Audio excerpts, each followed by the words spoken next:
Welcome back to the Lanterne Rouge Cycling Podcast. Here with Benji, as always, for the recap of the Olympic Games men's TT and then the women's TT. There'll be two separate files on YouTube, but if you like seeing them quicker, all in one file, they're the same on all podcast players. As usual, this show is supported by our show partner, Lacole. More on them later. But the men's TT, 44k course, 760 meters of elevation gain, slow course, and super long. They're going to finish it in just under 1 hour with long extended climbs. But as you know, this is how we do TTs. We get straight into the results because I always forget the order they go off in.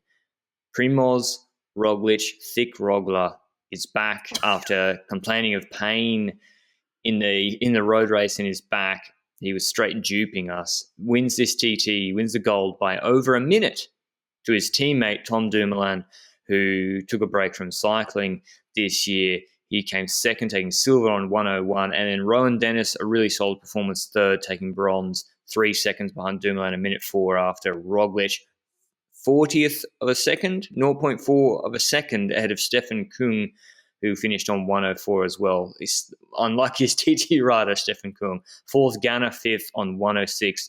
Then a big gap, Wout van Aert, sixth on 141, 7 seconds ahead of Asgren on seventh. Uran, Evenepoel, Bevan make up 8, 9, and 10, all on about 2:15 to 2:20. We didn't see this coming, I don't think, Benji. I think I was put off by a Roglic road race a lot, and he's come out with a huge performance. Yeah, an incredible ride. And in all honesty, like the men's race was after the women's race, and while watching the women's race, I already felt like the parkour was harder than I anticipated. Like the initial climb and so forth felt harder. It had more influence on the initial time intermediates than I expected. And Roglic already showed at the fast intermediate that it was going to be a hell of a time trial. But the question is, was he going to keep it up on the descent afterwards on the, well, not a flat section, but the flatter than the climb section on the latter part of the lap? And he just kept storming on. And I really enjoyed it because obviously last year he had second in the Tour, and afterwards he put that ride with the LBL victory. This year he had his bad luck in the Tour once again, and now he found a way to fight back once again with a golden medal in the ITT, and that's awesome to see. And what was about the funniest part of this entire time trial was when he actually finished and he kept on riding. The officials had to stop him 300 meters past the line and say, no, it ends here. Because, you can do the impression, but after he rode 2 laps, he said, lap 3? Why not, huh? It's very surprising performance. And then it looks like he could have done another 10 minutes. TTs are about going fast. If you want to go fast and support the podcast, support our show partner, Lacole, who produce performance cycling apparel. They have the McLaren Project Aero collaboration. We've been mentioning that for a while now. It's all blacked out kit. You'll look good and go faster. Wind tunnel tested. There's also the new Bradley Wiggins collection that's dropped. Given that it's time trial recap day, had to give the extra plug for the Project Aero McLaren collection. Thanks to Lacole for supporting the podcast. Big gap from first to second, over 60 seconds, and then 4 seconds between the quote-unquote specialists, which I hate that word, Benji, the TT specialists. It's like, so just because Pogacar and Roglic are good at Grand Tours doesn't mean they're a TT specialist, even though like Roglic has done well at Chrono Donations in 2019, which is probably the most similar form if you want to see like, where did this come from for Roglic? I want to go back to, that third at Chrono Donations 2019, 46k course, 55-minute effort, and it was flatter too, and he was like 8 seconds behind Filippo Ganna. But we saw in 2020, I just have a view that, and this is not a hot take, the third week TT Roglic is not the same as one day TT Roglic or fifth stage TT Roglic. They're different riders, and I think we saw that today. Like, do I feel a bit less bad about my Roglic Tour de France pick after today? Yes. Do I still think he would have put in this performance in the last TT? No, not necessarily. And I guess, I don't know. Again, his physical condition, he said he was sore in the road race. He couldn't help Pogacar at all. But we saw the same thing happen in the Tour de France where he actually did a good TT, but then got dropped on stage 7. But yeah, gold medal for Slovenia. They didn't silver in the road race. Pretty solid from their riders taking home a gold and silver. But oh, they missed Pogacar, man. Did they have 2 slots? No, they didn't. Oh, okay, well, I guess they couldn't. They literally couldn't have done better. Exactly.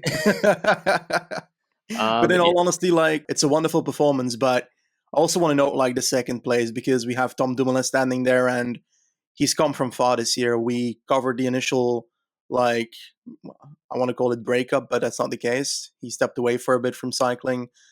And eventually he said, I'm going to go for the Olympics ITT. And he worked for that through the Swiss good time trial there.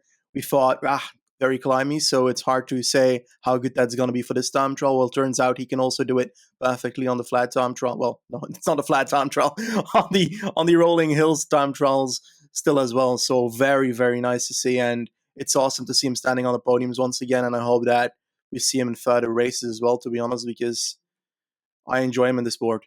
Yeah, it'd be interesting to see what he does. I've got nothing on PCS saying what his next races are, but a few words on, I guess, the bigger guys who came in, if you're not counting Dumoulin in that list, from third. I guess Dennis, he's also not raced too much. Dennis hasn't done a Grand Tour this year. His last race was Tour de Suisse back in start to mid of June, where he didn't go so well in the prologue, but Dennis pacing, Dennis knowledge of, he always seems to perform well at these sort of events at the Olympics or World Championships, especially in the closer to 1 hour efforts. So big from him.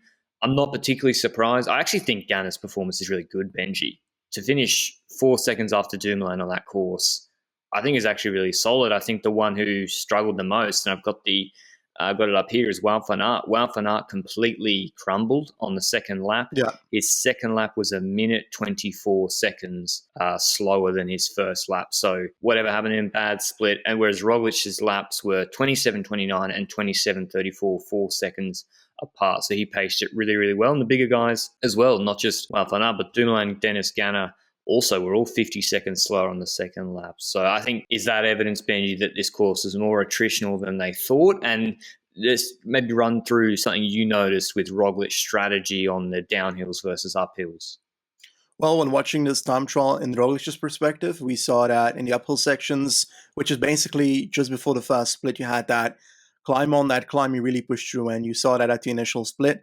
And then you notice on the descent of that he pedals less than, for example, an Asgreen, because an Asgreen takes time on the climb and has to try and take it back on the descents, while a Roglic can take time on the climb and can recover in the descents. And that helps him a lot when comparing a Roglic to an Asgreen. Like, Asgreen, I expected more of him, but looking at the parkour and seeing it live, I also don't, because the climbing was more than I expected. And Roglic did a TTT with Almeida. They were riding together at a certain point, but some people were saying, they're helping each other a lot with drafting. Yeah, that's true, but it wouldn't have changed the race anyway. Like, Roglic would have won it, hands down, either way. So that had no influence, but it was fun to see still.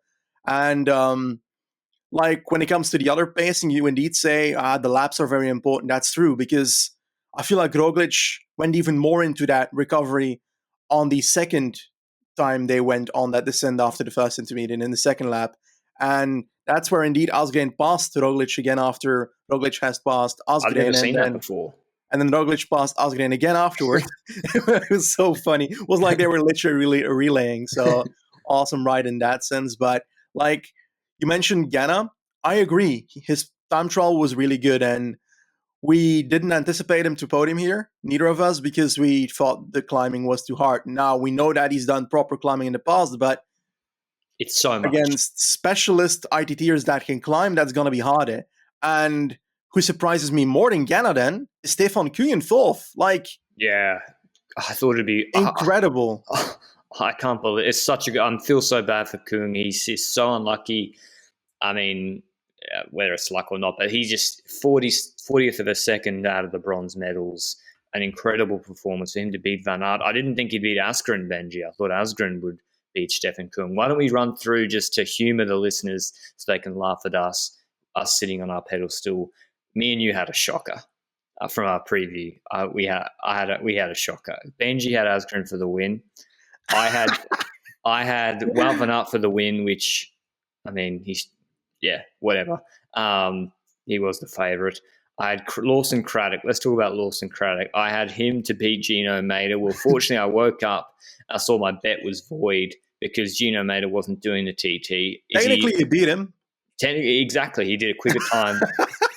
But I think it's just as well that Gino didn't start because my God, Lawson Craddock was the worst World Tour rider to finish. He finished 6 minutes down, I think, like just a little bit ahead of the Iranians and Algerians who, just turning up to participate. I think he got beaten by Gebrek Sabir. So I don't know what happened with Craddock. absolute mare. Shocker.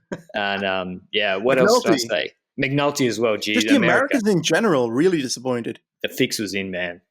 The fix was in. We had McNulty for the podium. There was logic behind it, but do you think is there something that we missed and we're too busy watching all the World Tour stage race TTs? Is there something that we need to remember for next time about there is a difference for these 1 day, 1 hour TTs where you need to really, like guys like Bevan have proven they can do it. You need to take that into account rather than just a guy getting, doing a 17-minute TT, doing well at Basque Country. When it comes to McNulty, I'm not sure because, honestly, McNulty, I didn't expect him to have this shocker. The man is 24 on 5 minutes. Yeah. Daniel doing better, Vlasov doing better, Arndt doing better, Bodnar doing better. All those have done good TTs, but then you have an overperformance like crazy that I didn't see coming at all. It's Hugo Ull in 13 von 3 minutes was on the hot seat for a very long time. Great performance. And looking at his results in the past, Canadian ITT champion 2015, I think, before Ryan Ruff is my guess. And in all those years, he was top 30, top 35, top 25, somewhere around that number every single time trial. And now he comes in 13th on this parkour. And he's beating decent time trialists. So, honestly, a very good performance by the Canadian. I absolutely love that ride. But I think that another rider that overperformed is Uran a bit because Uran's difficult. He's so inconsistent in time trials. When it includes climbing, he's better. When it includes a lot of climbing, he's definitely better with a descent afterwards. We saw that at Swiss. But still, he wasn't on my radar to top 5 this. He obviously didn't, but 8th is still a bit above what I expected. I thought 11th, 12th, something like that would be around, but 8th is still a very good time. And it's also because it's so close to Van Aert. I think Van Aert just in general underperformed compared to what everybody was expecting by a long shot. And that's a bummer for Belgium because they thought they were going to get away with a medal. We thought that in Belgium, and we're nowhere near that, 6th and 9th. So bit of a disappointment on our nation side. Yeah, I mean, he was holding the pace he would have expected to hold Benji in the first lap. Dennis Ganner, Van Aert, and Dumoulin were all within 2 seconds of each other, 1.5 seconds. So that's surely on his target power. He wouldn't have been planning to go slower than those guys.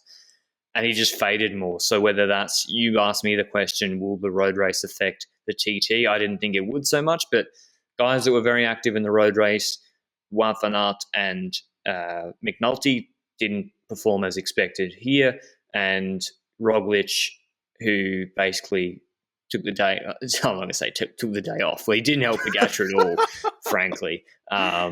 Riding up Mikuni with the Gruppetto, he did really well. So is that science? Is that enough data? 100%. Let's draw some firm conclusions from that. What about Evenepoel Benji? Is Belgium extra worried about his 9th here, 3 seconds ahead of Bevan and 2 seconds after Uran, or given his year so far, it's kind of expected? Personally, I wasn't expecting more. We said it on the road race and on the time trial that his odds were overblown, that he was too much seen as a medal favorite. And I didn't expect that at all, and you didn't expect that at all. No. He ends up 9th on this time trial. Whenever he crossed the first intermediate, I thought this is way too close to the riders that are currently leading. I think he was behind on Hull at the first intermediate as well, but eventually kicked it back and ended 30 seconds ahead of him. But in the end, it's not a performance that is what will come near to a medal at the end of this time trial. And I think that I'm personally not disappointed. I'm happy to see his recovery because you've got riders like him, Evenepoel. You've got Dijgaard, for example, in the women's ITT. I'm just happy that they can ride a bike already because they've come from really far, and to see them being able to be competitive on races like this is really good to see. And I think that coming back from an injury takes time, and for some people it takes longer than expected. Sure, it won't help him mentally that he came ninth on this time trial. I think he was expecting more from himself. But I think knowing where he came from, that he should still be proud that he's already in the top 10 of the Olympics ITT, like he's got time to still manage things. I think Lefevre brought out an interview, perfectly timed again, just before the road race. Like, genuinely, I don't get it. About Evenepoel, that he's gonna struggle the entire season and they're gonna have to start from zero at the end of the season. Like, it doesn't help mentally either if your manager brings that out a second before you ride your most important goal of the season, the ITT Olympics. Like, I don't get it. But anyway, like, in total, a lot of old performances. Evenepoel, I think it's a performance I expected from him personally. Same with Thomas. Same with Bettiol. Was just kind of, that's what I expected from Bettiol. I expected more. A little bit more, maybe. No. I just think this sort of experience of someone like Bevan beating him by 14 seconds, that's just Bevan probably focuses on a lot more experience in these close to 1 hour TTs. Yeah. Cavagna, I actually lied when I said someone else had like the worst positive split. Well, why not? Out of the big names, Cavagna was 2 minutes 33 slower on the second lap. He completely exploded, and that's kind of what I mentioned at the top of the show about Cavagna. Looks to be really good on the 20 to 25 minute TTs where you just go all out. But yeah, on this 1 hour effort, he really faded. Almeida as well, Benji, pretty disappointing, I think, to be beaten by Stefan de Bod by 7 seconds, to be 3 minutes 30 back. Maybe he's not in the best shape right now, Almeida, but he's a TT guy, TTGC rider. It's a really hilly course. Like, imagine if this was a Grand Tour, Benji, which it isn't. Obviously, it's a one-day race. But, imagine losing 3:30 to Roglic. My question to you, which is a little bit fun, where would Mikel Landa and Enric Mas and sort of Ben O'Connor types have finished this TT? Because Gegenhardt was 6 minutes 40 back. 6 minutes 40 back or further, I think. Like, 8 minutes? I wouldn't expect 8 minutes would be there's still a lot of climbing in there, so that might save them a tiny bit, but they just don't have the engine that Roglic or Dumoulin or Dennis or Kung have, and that's where that comes in. But like, when it comes to Almeida, it's also difficult to look at those performances because there's a lot of riders that came into this without like races for like months. True. I think the only race he rode in the Giro was the Portuguese NCs. And then you are completely unknown to what that rider will perform because, sure, he can win the Portuguese ITT, but Rafael Reis is not World Tour competition for a time trial. Like, he's a good time trialist, but he's not on the level of an Olympics ITT championship. So it's difficult to draw conclusions out of a rider like that before this race starts. I didn't expect too much from him personally. Neither did I from Cavagna, to be honest, just because the climbing was a bit too much. And I should have pulled that true to my Asgreen prediction, but I was just a bit too much in the Danish hype, even though I'm not Danish. So let's forget about that one. What about Foss? You disappointed with Foss? We didn't really mention same story. Yeah. Exactly the same as Almeida. I wrote Norwegian NCs, nothing before that since the Giro, and nothing after that until the Olympics. So it's like those riders that had that planning didn't perform at a top level, except for like Dennis, but he rode Swiss, I guess. That's closer than the Giro, but it's still a bit of a while ago. I wonder if there's like a rider out there that actually performed well, that did that kind of preparation. Did Ganna do that? No, he rode other races since.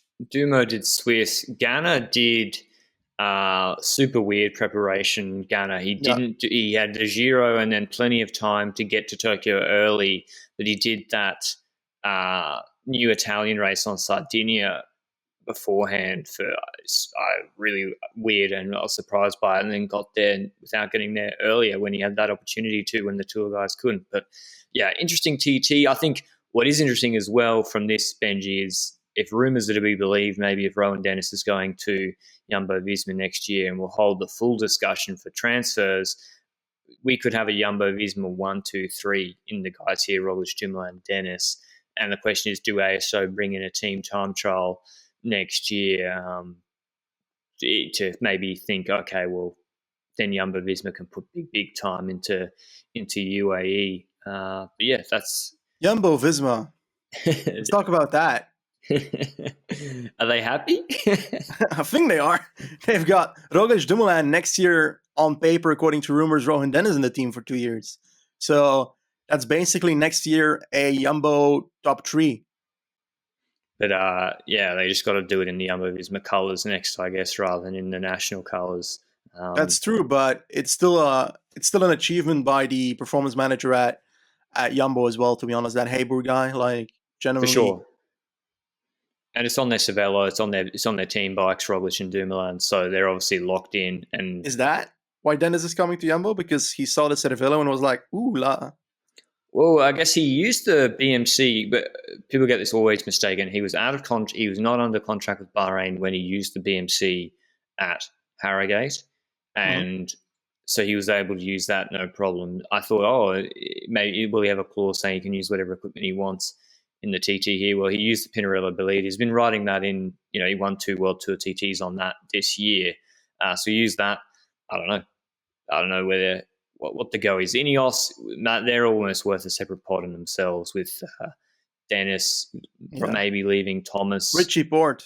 Yeah, Jesus, Richie Port. 550 back on a course that should really suit him, Benji. Yeah, at some points it looked like he wasn't even trying, to be honest. Like, yeah. I don't know. It just wasn't there, and he didn't come out of this with a good time trial. 27th, like, he's beaten by Michael Kugel, the guy that was in the breakaway was it in the road race? I don't remember fully. Elkov, a guy that rides in a Conti team. So wonderful performance by that guy, by the way. He should genuinely be eligible to ride at a decent team. But yeah, I think that there's a lot of conclusions outside of this time trial, but I think in general the main conclusions are Van Aert underperformed in my eyes, Roglic overperformed, but I'm kind of really happy that he did, because this result, he deserved something this year. And now the Vuelta might not feel like the last hope of getting a result this year, which might relieve some pressure. Don't you think? Yeah, I mean, he's confirmed to do the Vuelta, right? I mean, yeah, this is. Yeah. He's also doing Lombardia. I think that's after the Vuelta. Will he do the World Champs ITT? Probably should after this performance. This is up there with like Pogacar Planche de Belfi performance to me. It's like Pogacar beat Dumoulin by a minute 30 or something. Dumoulin said he did his best numbers on Planche de Belfi with like a proper extended like Cat 2 climb on it. Roglic beats Dumoulin here by a minute and 1 second on a more rolly course. So yeah, it's a huge performance, and if he's able to do this in a Grand Tour next year, Roglic, this same level, then he's going to be very, very, very difficult to beat.